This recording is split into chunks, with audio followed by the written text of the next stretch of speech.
መንግስት አካል እንዲረዳንና እንዲያስበን እንፈልጋለን። የት እንወድቀን ያለነው ይሄ 3 ወራችን ምን በጣም እየተሰቃየን ያለነው በጣም ተቸግረን ተሰቃይተን እንገባበት አጥተን ህዝብ የሰጠንን ሸራ እንኳን ወድቆብን ያለንበት ሜዳ ላይ ነው፣ ፀሐይ ላይ ነው፣ ንፋስ ላይ ነው አብስለን የምንበላው። እኛ ጥያቄ የለንም። እባካችሁ እርዱን። መንግስት እንዲረዳን እንፈልጋለን። እኔ ልጆቼ በጣም ተሰቃይተውብን ያሉት የልጆቼን አይን ማየት ጨንቆኛል። በጣም እየተሰቃየን ነው። ዝናቡም ብርድም እየተፈራረቀብን ነው። እባካችሁ የመንግስት አካል እንድትረዱን እንፈልጋለን። ሜዳ ላይ ወድቀናል። የት እንውደቅ የት እንሁን? እስካሁን ድረስ ፀሐዩም ብርዱም ቻልነም። አሁን ግን ዝናብ አይቻልም። እንዴት ነው የሚቻል? ልጅ አሁን ትምህርት ቤት አቋርጧል። መንግስት ይሄን ህዝቡማ እያየን እየረዳን ነው። መንግስት ግን ይሄን አላየንም። እስካሁን ህዝቡ ምንም መልስ አላገኘንም። ስለዚህ መንግስት እንዲያየን ነው። ለመንግስት አሰሙልን። ዝናብ መጥቶብናል። ፀሐዩን አሳልፈናል። አቤቶታ እያቀረብን ነው። ትልቃችንም ትንሻችንም ወንዱም ሴቱ አቤት እያልን ነው። በቃ መጠለያ ስጠን እያልን ነው።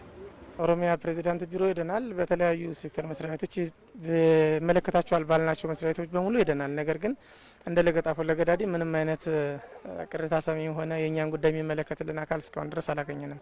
እኛ አሁን መግቢያ ነው የጠፋን።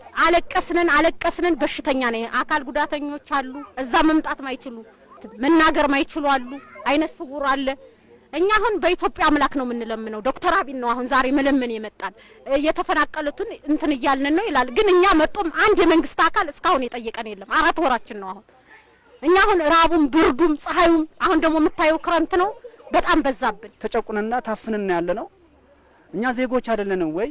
በዜግነታችንና በሀገራችን ላይ መፍትሄ ካላገኘን የት ሀገር ነው ሄደን ምን ዜግነታችን መከበርልን? ስለዚህ ይሄ በአፋጣኝ መጪው ክረምት ነው፣ ጨለማ ነው። ስለዚህ እኛ ጨንቆናል። የት እንሂድ? መልስ ምንም አላገኘንም ነው የተባለው። እኛ የምናውቀው ነገር የለም፣ የምናውቀው ታሪክ የለም። በቃ ወደሚመለከተው መሄድ ትችላላችሁ።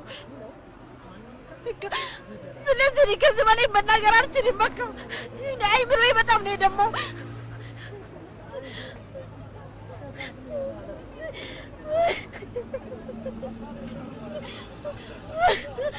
እኔም አሁን በሰው ሀገር ተንከራተች ሀገሬ ላይ አርፋለሁ ብዬ ነበር የመጣሁት። በሀገሬ ላይ እንድትሆንኩ የልሂድ እሺ።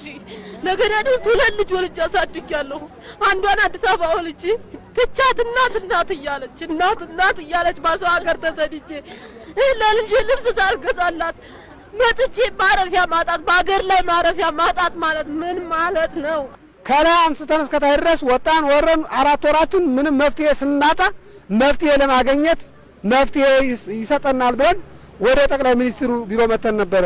በክልሉ እንጂ ከጠቅላይ ሚኒስትር ምንም የሚያደርግላችሁ የሚተገብርላችሁ የለም ተብለን የተመለስነው።